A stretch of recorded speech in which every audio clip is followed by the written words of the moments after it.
ঈদ মিলাদুন নবী এই শব্দটা হলো নব্য বেদাতের বড় অংশ। মিলাদুন নবীর অস্বীকার তো রাসূলুল্লাহর রিসালাতকে অস্বীকার, ঠিক কিনা? বিষ্ণুনবী সোমবার রোজা রাখতেন। সুইলা আন ইয়াউমিল ইসনাইন, নবীকে জিজ্ঞেস করা হলো, নবী সোমবারে রোজা রাখেন কেন? বিষ্ণুনবী বলেন, ফিহি উলিদতু, এদিনে আমি জন্মগ্রহণ করেছিলাম, তাই শুকরিয়া স্বরূপ রোজা রাখি। ওরে আশিক রাসূল ভাই, তোমরা যারা মিলাদুন নবীর ঈদ করো রে বাবা, একটু আমাকে প্রশ্নের জবাব দাও। তোমার ঈদ করাটা সঠিক সঠিক সঠিক যদি বলো হ্যাঁ হ্যাঁ হ্যাঁ, তাহলে মুসলিম শরীফের হাদিস থেকে কি পাইলাম?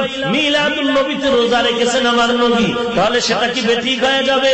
কারণ ঈদের দিন রোজা রাখা ঠিক না। যদি তোমার ঈদ সঠিক হয়, মিলাদুন নবী উপলক্ষে নবীর রোজা রাখা বেঠিক হয়ে যাবে। আর যদি বলেন না না, মিলাদুন নবী উপলক্ষে মুসলিম শরীফের হাদিসের মতে রাসূলের রোজা রাখাটাই সঠিক, তাহলে রোজার মধ্যে ঈদ করাটা কতটুকু সঠিক একটু চিন্তা করা দরকার। শুক্রবার ঈদের দিন হইলে রোজা রাখলে ওই রোজার বিরুদ্ধে কোনো ফতোয়া নাই, ওই ঈদের বিরুদ্ধে কোনো ফতোয়া নাই। আমার নবীর মিলাদুন নবী আসলে মিলাদুন নবীর রোজা আর মিলাদুন নবীর ঈদের বিরুদ্ধে ফতোয়া দেনেওয়ালারা, তারা ফতোয়া তো দিচ্ছে না, নিজের পরিচয় প্রকাশ করে দিচ্ছে। অবশ্যই তারা নিঃসন্দেহে হয় মূর্খ নাইলে নবীর দুশমন। ভণ্ডামি করার জায়গা পাও না, যেটা ইসলামে নেই ওটা আপনি পালন করবেন কোন কারণে? কে সাহস দিল আপনাকে? আলিয়াউমা আকমালতু লাকুম দীনাকুম, সূরা মাইদা 6 নাম্বার পারা 6 নাম্বার পৃষ্ঠা 3 নাম্বার লাইনের প্রথম নাম্বার রুকু 3 নাম্বার আয়াতের মাঝের অংশে আছে। আল্লাহ বলেন, ইসলাম আমি পরিপূর্ণ করে দিলাম, কিয়ামত পর্যন্ত ইসলামে নতুন করে আপনি কিছু দিতে পারবেন না। একটি বিষয় আমরা দেখতে পাই যে ইদানিং বলা হচ্ছে যে দুই ঈদের পরও আরো একটি ঈদ, সেই দিন হলো যেদিন রাসূল সাল্লাল্লাহু আলাইহি ওয়াসাল্লাম পৃথিবীতে এসেছেন, এবং এইটাকে অত্যন্ত আর কি প্রমাণ করার জন্য অনেকেই চেষ্টা করে থাকেন। আমরা তাদের প্রতি শ্রদ্ধা রেখেই বলছি যে রাসূল সাল্লাল্লাহু আলাইহি ওয়াসাল্লামের উপর ভালোবাসা থেকেই তারা এটা করছেন। এখন প্রশ্ন হলো যে আমরা দুই ঈদ জানতাম, কিন্তু এখন বলা হচ্ছে দুই ঈদের সেরা ঈদ রাসূল সাল্লাল্লাহু আলাইহি ওয়াসাল্লামের যেদিন পৃথিবীতে আগমন, সেই দিনটাকে ঈদ বলে উদযাপন করা হচ্ছে এবং বিভিন্নভাবে প্রমাণ করার চেষ্টা করা হচ্ছে। তো এই ব্যাপারে প্রথমে আমি মোহতারাম আপনার কাছে আসবো যে আসলে কোরআন এবং সুন্নাহ এই ব্যাপারে কোন দলিল আছে কিনা যে রাসূল সাল্লাল্লাহু আলাইহি ওয়াসাল্লাম যেদিন পৃথিবীতে এসেছেন সেই দিন কোন ঈদ উদযাপন হয়েছিল?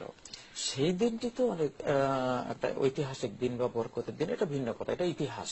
জি, কিন্তু সেই দিনকে কেন্দ্র করে তোমরা একটা ঈদ উৎসব করো, এটা যদি রাসূল বলতেন, তিনি এটা করে করিয়ে যেতেন তিনি, তাহলে সেটা উম্মতে অথবা সাহাবারা করতেন, তাহলে এটা করার একটা দলিল খুঁজে পাওয়া যেত বা করার প্রয়োজন হতো। অনেক ধন্যবাদ। প্রত্যেকটি হাদিসের কিতাবে, শিক্ষা কিতাবে আছে সালাতুল ঈদাইন, দুই ঈদের নামাজ, আল ঈদাইন, সালাতুল ঈদাইন, দুই ঈদ।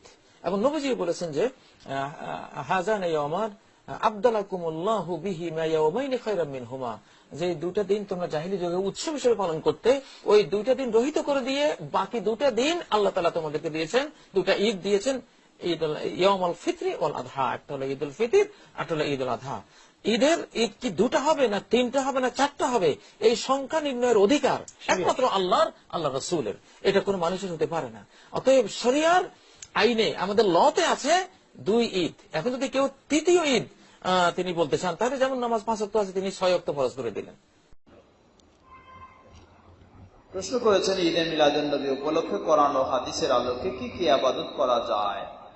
জবাব, ঈদে মিলাদুন নবী উপলক্ষে কোরআন ও হাদিসের আলোকে করণীয় বলতে কিছুই নেই, বরং বর্জনীয় রয়েছে। প্রচলিত সমাজে যত কিছু বিদআত রয়েছে এগুলি অবশ্যই বর্জনীয়। অতএব ঈদে মিলাদুন নবী উপলক্ষে করণীয় কিছুই নেই। এখানে একটি হাদিস বলা হয়, হাদিসটি সহিহ মুসলিমের হাদিস। নবী সাল্লাল্লাহু আলাইহি ওয়াসাল্লামকে যখন সোমবার সিয়াম পালনের বিষয়ে জিজ্ঞাসা করা হলে তিনি বললেন যে উলিদ ফীহি ওয়া বুইসা আলাইয়া, যে সোমবারেই আমি জন্ম লাভ করেছি এবং সোমবারেই আমাকে নবুয়ত দেওয়া হয়েছে। তাই নবী সাল্লাল্লাহু আলাইহি ওয়াসাল্লাম সোমবারে সিয়াম পালন করতেন। তাই যারা এই জন্মবার্ষিকী পালন করে, জন্মদিবস পালন করে, তারা এই হাদিস দিয়ে দলিল পেশ করে বলতে চায় যে সহিহ মুসলিমের হাদিসে প্রমাণ রয়েছে যে নবী সাল্লাল্লাহু আলাইহি ওয়াসাল্লাম নিজেই নিজের জন্মদিবস ইবাদতের মাধ্যমে উদযাপন করেছেন। জবাব, নবী সাল্লাল্লাহু আলাইহি ওয়াসাল্লাম জন্মদিবস তিনি উদযাপন করেছেন এমনটি এই হাদিস থেকে বোঝা যায় না, বরং এই হাদিসে আমরা পেলাম সোমবার দুটি কারণ রয়েছে। একটি হলো তিনি জন্ম লাভ করেছেন, দ্বিতীয় হলো তিনি নবুয়ত লাভ করেছেন, তাই সোমবারে তিনি সিয়াম পালন করেন। পক্ষান্তরে এটি কোনো বাৎসরিক দিবস নয়। নবী সাল্লাল্লাহু আলাইহি ওয়াসাল্লাম বছরে যদি 52 সপ্তাহ হয় তাহলে বছরে তিনি কতবার? 52 দিন সোমবার সিয়াম পালন করেন। বছরে শুধু একটি দিন বার্ষিকী পালন করেন এমন কখনোই নয়, বরং প্রতি সপ্তাহে। দ্বিতীয় দিক, নবী সাল্লাল্লাহু আলাইহি ওয়াসাল্লাম সিয়াম পালন করেছেন। সিয়াম পালন করাটা আনন্দ উল্লাসের, খাওয়া ফুর্তি করার বিষয় নয়। পক্ষান্তরে তারা জন্মবার্ষিকী পালন করার বা জন্মদিবস পালন করার জন্য তারা আনন্দ উল্লাস, মিছিল, খাওয়া দাওয়া এইসব কিছু করে থাকে। সেটি সম্পূর্ণ নবী সাল্লাল্লাহু আলাইহি ওয়াসাল্লামের সাথে বিরোধপূর্ণ বিষয়। তৃতীয় বিষয় আমরা বলতে পারি আরো, নবী সাল্লাল্লাহু আলাইহি ওয়াসাল্লাম সোমবারে সিয়াম পালন করেছেন তিনটি কারণে। এক কারণ হলো তিনি জন্ম লাভ করেছেন, দ্বিতীয় কারণ হলো তিনি নবুয়ত লাভ করেছেন, তৃতীয় কারণ হলো যেটি তিরমিজির হাদিসে রয়েছে, প্রতি সপ্তাহে সোমবার এবং বৃহস্পতিবার আদম সন্তানের আমলগুলি আল্লাহ সুবহানাহু ওয়া তাআলার কাছে উপস্থাপন করা হয়। তিনি বলেন, ওয়া আনা উহিব্বু আন ইউরাদা আমালি ওয়া আনা সায়েম, আমার কাছে পছন্দনীয় হলো ওই সোমবার বৃহস্পতিবার যেন আমি সায়েম হতে পারি, তাহলে আমাকে রোজাদার হিসাবে আল্লাহর কাছে উপস্থাপন করা হবে। তাই নবী সাল্লাল্লাহু আলাইহি ওয়াসাল্লাম শুধু জন্মদিবস হিসাবে সেই দিনটিতে সিয়াম পালন করেছেন এমন কথা ঠিক নয়। সিয়াম পালন করেছেন নবুয়ত লাভের দিবস হিসাবে, সিয়াম পালন করেছেন বিশেষ করে প্রতি সপ্তাহে এই দিনটিতে আমলগুলি আল্লাহর কাছে উপস্থাপন করা হয়, সেই লক্ষ্যেই তিনি সিয়াম পালন করেছেন। অতএব তাদের এই যুক্তি, এই দলিল কখনো গ্রহণযোগ্য নয়। ঈদ মিলাদুন নবী এই শব্দটা হলো নব্য বেদাতের বড় অংশ। বিশ্বনবীকে নিয়ে কোন ঈদের জন্য নবী আলাইহিস সালাম নিজেও দেননি। ঈদ দুইটি, কয়টি? আমাদের দেশের কিছু মূর্খ নেতা বলে উৎসব আমার, আনন্দ সবার। এটা মূর্খরাই বলতে পারে। মুসলমানদের উৎসব মুসলমানদের, আনন্দ মুসলমানদের। বিশ্বনবী সাল্লাল্লাহু আলাইহি ওয়াসাল্লাম আমাদের জন্য সর্বশ্রেষ্ঠ নিয়ামত। যা যা করব কিয়ামত পর্যন্ত সওয়াবের নিয়তে সব ইসলামে আছে না নাই? নতুন কারো জন্য দেয়ার জন্য বিশ্বনবী রাস্তা খোলা রাখেন নাই। সওয়াবের জন্য যে সমস্ত কাজ আমরা নতুন করব এই সব বেদাত। সব কি বেদাত? যেটা নবী করেন নাই, সাহাবায়ে কেরাম করেন নাই, সেটা করার অধিকার পৃথিবীর কারো। মক্কা শরীফে যদি কেউ এই ঈদে মিলাদুন নবীর ব্যানার টাঙায়, বিনা বাইকে 12 মাস দেন, পুলিশে পিটায়া চামড়া শুধু উঠাবে না, লুঙ্গিও খুলবে। শবে বরাতের মতো এত বড় সওয়াবের কাম, তারপরে মিলাদের মতো এত বড় সওয়াবের কাম, এগুলো আমরা কেন করব না? প্রিয় ভাই, সব করবো না এই কারণে যেহেতু আল্লাহ রসুলটা করেন নাই, সাহাবায়ে কেরামটা করেন নাই। আমরা ওই কাজ করতেই পারি না যেই কাজের মধ্যে আল্লাহ রসুল এবং সাহাবায়ে কেরাম যেটা স্পষ্ট ভাবে সহিহ হাদিস কর্তৃক প্রমাণিত নয়, আমরা তা করতে পারি না। বলেন, করতে পারি না। যে অনেকের ধারণা, যারা মিলাদ করে তাদের সকলেরই ধারণা, আর যারা মিলাদ করেন না কিন্তু সংশয় আছেন তাদের ধারণা যে মনে হয় এটা তারা একটা নবীর মহব্বত, নবী প্রেমের প্রকাশ ঘটাচ্ছে, তারা নবী প্রেমের বহিঃপ্রকাশ ঘটছে। হ্যাঁ, আমরা নবীর মহব্বত দেখাই না, তারা নবীর মহব্বত দেখাচ্ছে। না, এইটা নবীর মহব্বত দেখার তরিকা না। নবীর মহব্বত দেখাতে হবে কোন তরিকায়? তা সূরা আলে ইমরানের আয়াত নম্বর 31 রয়েছে। একটু আগে তার একটা অংশ বলছিলাম, কুল ইন কুনতুম তুহিব্বুন আল্লাহ, যদি তোমরা আল্লাহকে ভালোবাসো তাহলে এর প্রমাণ দেখাইতে হবে কি দিয়ে? ফাত্তাবিউনি, নবী মুহাম্মদ সাল্লাল্লাহু আলাইহি সাল্লামের ইত্তেবা অনুসরণ দিয়ে। তাহলে নবী সাল্লাল্লাহু আলাইহি সাল্লামকে যদি ভালোবাসে, আল্লাহর পরে কাকে ভালোবাসতে হবে? নবী মুহাম্মদ সাল্লাল্লাহু আলাইহি সাল্লাম ভালোবাসতে হবে। নবীর ভালোবাসা যদি আপনার অন্তরে থাকে তার প্রমাণ, আল্লাহর ভালোবাসা যদি থাকে তার প্রমাণ হচ্ছে ইত্তেবায়ে রাসূল, রাসূল সাল্লাল্লাহু আলাইহি সাল্লামের অনুসরণ করা। আর নবী সাল্লাল্লাহু আলাইহি সাল্লাম থেকে যখন প্রমাণ নেই, তার সাহাবায়ে কেরাম থেকে প্রমাণ নেই, আর আপনি মহব্বতের দাবি করবেন, তো এই মহব্বত আল্লাহর কাছে গ্রহণযোগ্য হবে না। রবিউল আউয়াল মাস আসে আর কিছু মানুষের মিলাদে জোর দেয়। আপনি মিলাদ পেয়েছেন কোথায়? বিশ্ব নবী মুহাম্মদুর রাসূলুল্লাহর একজন সাহাবী দুনিয়াতে নবীকে যে ভালোবাসা মহব্বত দিয়েছে, পুরা ঢাকাবাসী মিলে দিতে পারবে? তামাম দুনিয়ার মানুষ মিলে দিতে পারবে? এই পৃথিবীতে একজন সাহাবী নবীজির ইন্তেকালের পরে 90 বছর বেঁচে ছিলেন, হযরত আবু তুফাইল রাদিয়াল্লাহু তাআলা আনহু। তার পুরা জীবনটা আমি পড়ে দেখেছি। নবীজির ইন্তেকালের পরেও 90 বছর দুনিয়ায় বেঁচে ছিলেন, কোনদিন নবীর জন্মদিন মৃত্যুদিন তিনি পালন করেননি। তা আপনি ঈদে মিলাদুন নবী পেলেন কোথায়? নবী তো ঈদ দিয়েছে আমাদের দুইটা, ঈদুল আযহা, ঈদুল ফিতর। 3 নাম্বার আপনি বানিয়েছেন, তো সিরিয়ালে নেই। আপনি ইসলাম নতুন করে বানাবেন? 90 বছর যিনি বেঁচে ছিলেন কোনদিন পালন করলেন না, আপনি পেলেন কোথায়? রবিউল আউয়াল মাস আসে আপনার মিলাদ পড়ার জন্য না, জিলাপি খাওয়ার জন্য না। শুধু খেচড়ি, জিলাপি আর বিরিয়ানি খেয়ে শুধু পায়খানা করে শেষ করে দিচ্ছে। ভণ্ডামি করার জায়গা পাও না। যেটা ইসলামে নেই ওটা আপনি পালন করবেন কোন কারণে? কে সাহস দিল আপনাকে? আল-ইয়াউমা আকমালতু লাকুম দীনাকুম, সূরা মায়েদা 6 নাম্বার পারা, 6 নাম্বার পৃষ্ঠা, 3 নাম্বার লাইনের 1 নাম্বার রুকু, 3 নাম্বার আয়াতের মাঝের অংশে আছে। আল্লাহ বলেন, ইসলাম আমি পরিপূর্ণ করে দিলাম। কিয়ামত পর্যন্ত ইসলামে নতুন করে আপনি কিছু দিতে পারবেন না। ইসলামে নতুন করে কিছু দিয়ে যদি বলেন এইটাও ইসলাম, আপনি কাফের। ফতোয়া লাগবে আর কারো? আল্লাহ ফতোয়া দিচ্ছে, নতুন করে ইসলামে কিছু দেবেন, আপনি কাফের। মুসলমানের ঈদ ছিল কয়টা?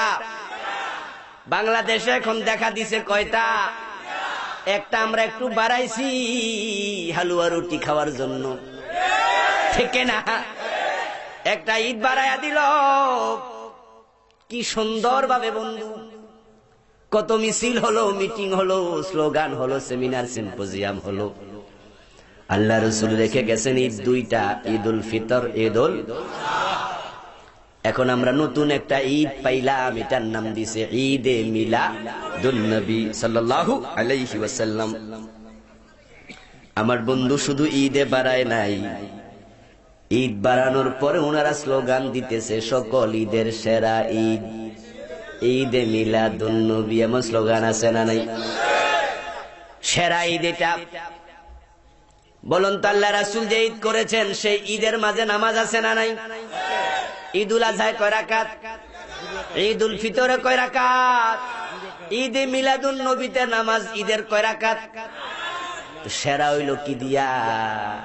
শুধু জিলাপি দিয়া আর হালুয়া রুটি দিয়া, ঠিক না? অথবা সাপাবাজি দিয়া। আমরা যে ঈদ করি, নামাজ পড়ি, রোজা রাখি, হজ যাকাত দেই, প্রত্যেকটা ইবাদতের নিয়ম আছে না নাই? এই নিয়মটা আমাদের শিখিয়েছেন মুহাম্মদুর রাসূলুল্লাহ, ঠিক না? সাল্লু কামা রাআইতুমুনি উসাল্লি, আমাকে যেভাবে নামাজ পড়তে দেখো তোমরা সেইভাবে নামাজটা পড়ো। আল্লাহ রাসূল যেভাবে রোজা রেখেছেন আমরা সেভাবেই রাখি। প্রতিটা বিধান রাসূলকে দেখে দেখে আমরা মানব।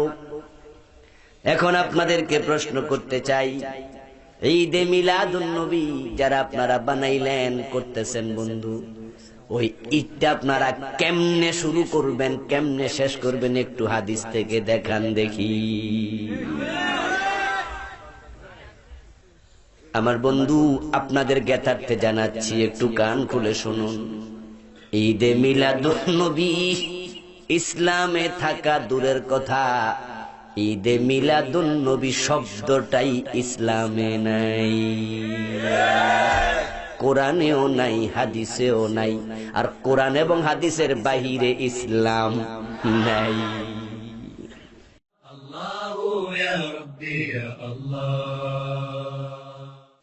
যেটা আপনারা জানেন ঈদে মিলাদুন নবীর ইতিহাস, এটা মাওলানা আব্দুর রহিম সাহেব তার সুন্নত বেদাত গ্রন্থে উল্লেখ করেছেন।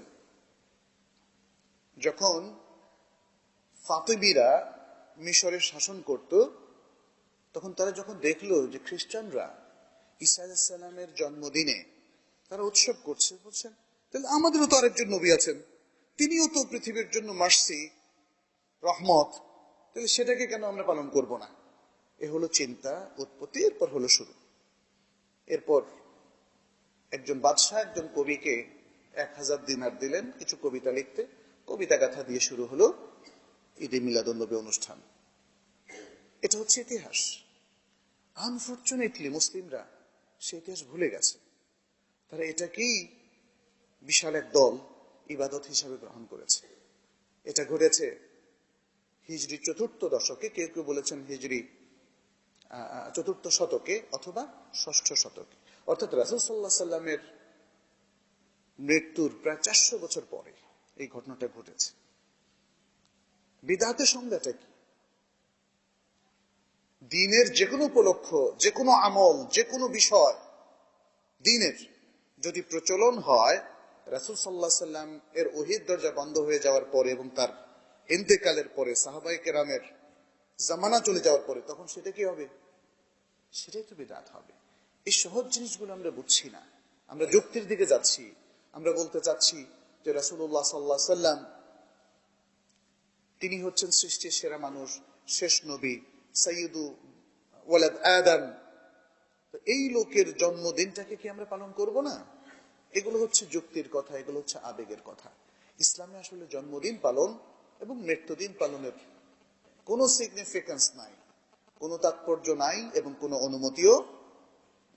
যখন আমরা এই বিষয়টি স্পষ্ট বুঝতে পারলাম যে নবী করিম সাল্লাল্লাহু আলাইহি সাল্লাম থেকে দ্বীনের ক্ষেত্রে প্রমাণ না থাকলে সেটা করা যাবে না।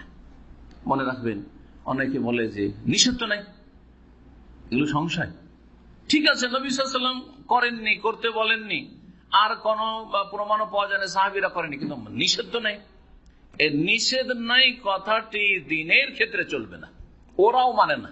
যারা এই কথাটি বলছে তাদের আলেমরাও মানে না এই কথাটি, যে নিষেধ নাই সেই জন্য করা চলবে ধর্মের নামে, এটা চলবে না। কারণ ইবাদতের ক্ষেত্রে আসল হচ্ছে যে আপনাকে প্রমাণ দিতে হবে।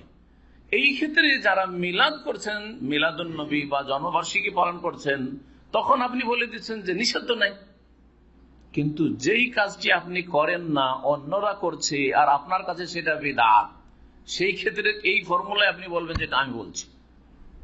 যদি ওখানে কেউ বলে যে নিষেধ নাই, তাহলে নিষেধ না থাকলে কি হবে? প্রমাণ দিতে হবে। বলবেন না? বলবেন না? মেলা উদাহরণ দেওয়া যেতে পারে।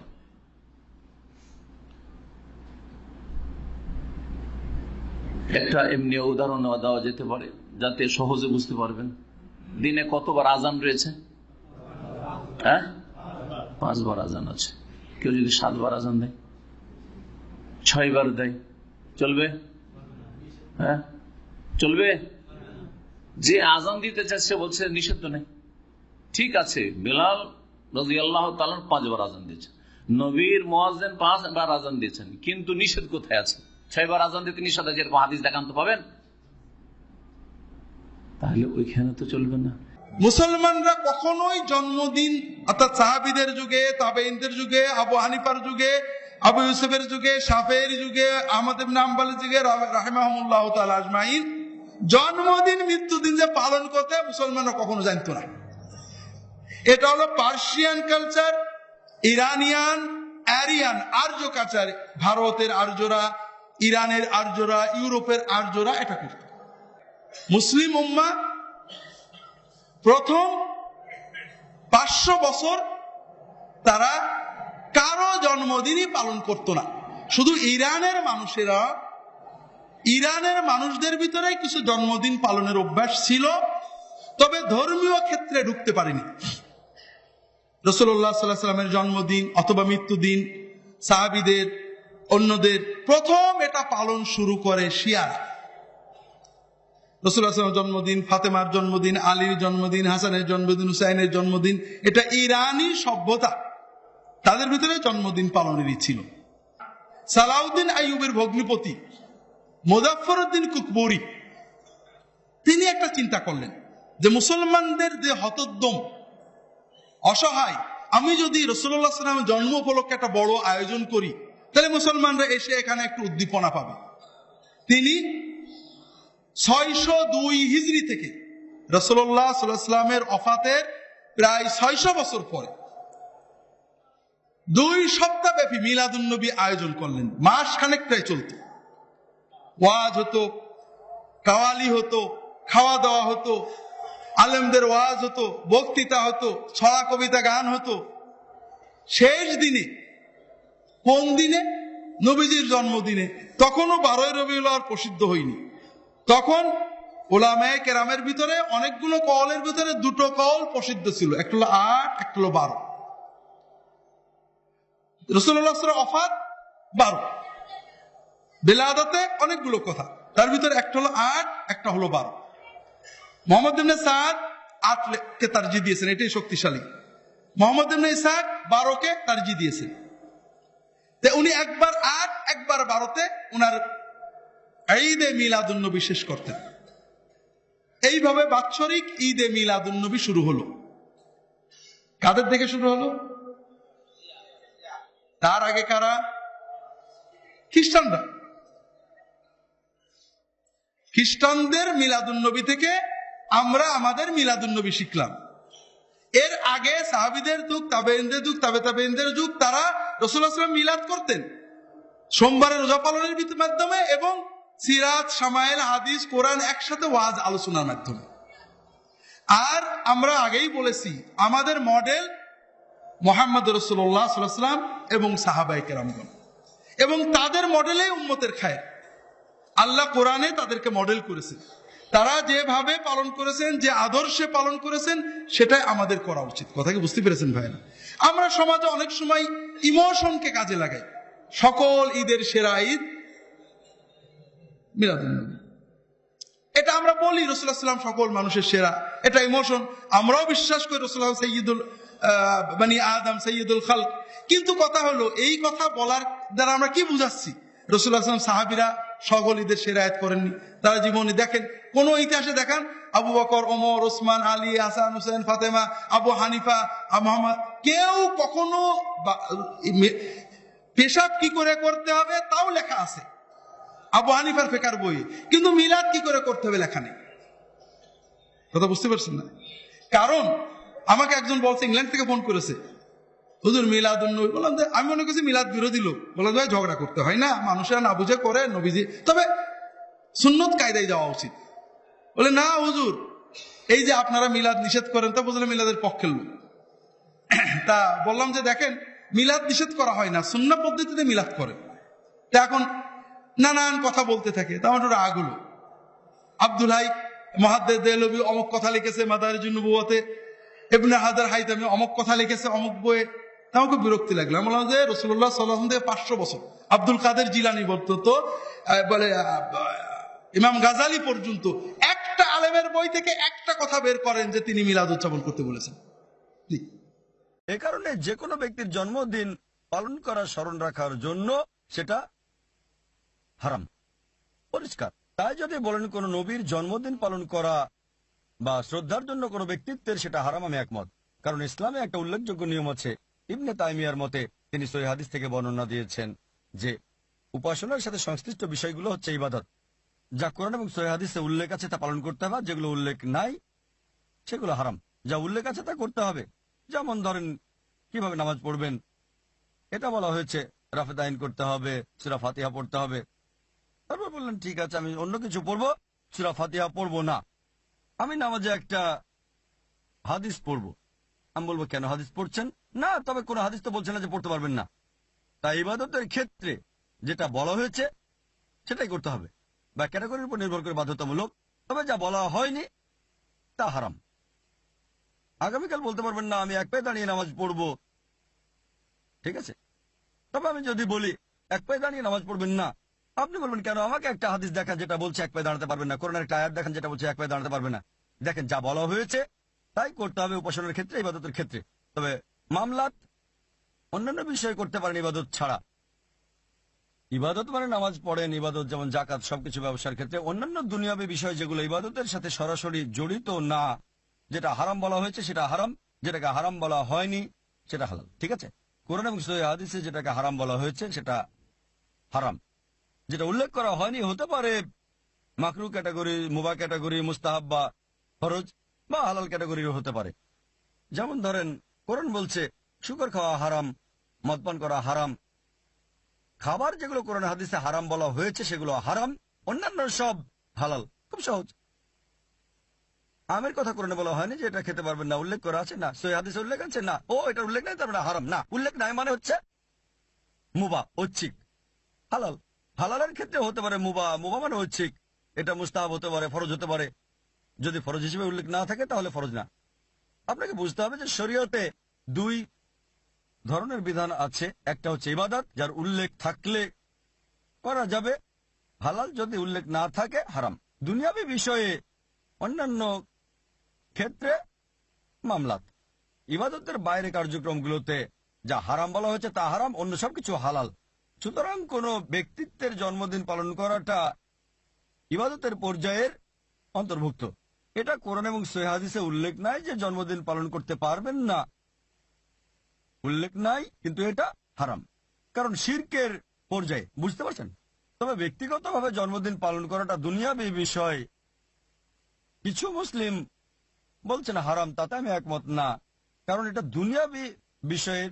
তারপরও আমাদের স্কুলে আমরা উল্লেখ করেছি যে এটা করা যাবে না, হারাম। যেমন নাচ করা, গান করা, এগুলো হারামের দিকে নিয়ে যায়। তবে সাধারণত ফতোয়া হিসেবে আপনি বলতে পারবেন না যে আপনার ছেলে মেয়ের জন্মদিন পালন করাটা হারাম। আর এটাকে মাকরু বলতে পারেন বা পরিহার করাই উত্তম, যদি না করেন সেটাই উত্তম। এই জন্য যে হয়তো আপনার জন্মদিনে মিউজিক থাকতে পারে, অন্যান্য বিষয় থাকতে পারে, তবে কোনো হাদিসই বলছে না যে সন্তানের জন্মদিন পালন করতে পারবেন না। আপনার সন্তানের জন্মদিন পালন করা উৎসবের পর্যায়ে পড়ে, ইবাদতের পর্যায়ে পড়ে না, ঠিক আছে? কিন্তু তারপরও আমাদের স্কুলে যেমন ধরেন টুপি পরা ফরজ না, কিন্তু আইআরএফ এ প্রত্যেক স্টাফকে টুপি পড়তেই হয়, মুস্তাহাব। সুতরাং আইআরএফ এর নিয়ম এটা বাধ্যতামূলক। আর এভাবে জন্মদিন পালন করাটাও নিষিদ্ধ আইএস এর নিয়ম অনুযায়ী। আইএস এর নিয়মে যেগুলো হারাম তার সবকিছুই শরিয়াতে নিষিদ্ধ না হতে পারে। আর আইএস এর যেগুলো ফরজ ইসলামিক ইন্টারন্যাশনাল স্কুলের নিয়মে ইসলামে সেটা ফরজ না হতে পারে। যেমন ধরেন আমাদের বাচ্চাদের একই ড্রেস পড়তে হয়, একই কালার, গ্রেস ব্লু বা ব্লুইশ গ্রে। এটা আইএস এর নিয়মে ফরজ, কিন্তু বাইরে ইসলামে ফরজ না। যদি আপনার মনে হয় একজন মুসলিম জন্মদিনের কেক দেয়, আপনি খাবেন না, সেটাই ভালো, মুস্তাহাব। কিন্তু এখানে একজন নতুন মুসলিম যে অমুসলিম বোনের কাছে গেছে, আর এখন কেক খাওয়াটা একটা ছোট বিষয়, বড় বিষয় হচ্ছে শিরক। তাই আপনার বেশি গুরুত্বপূর্ণ বিষয় হচ্ছে শিরক মুক্ত কেক খাওয়া না খাওয়া না। যদি যীশু খ্রিস্টের জন্মদিনের কেক বা শ্রীকৃষ্ণের জন্মদিনের কেক খেতে বলে, সে সময় না খেলে ঠিক আছে। তাই আমরা দায়ী হিসেবে আমাদেরকে শরীয়তের সীমাটা জানতে হবে। এটা আমার মতামত, অনেকে দ্বিমত করবেন।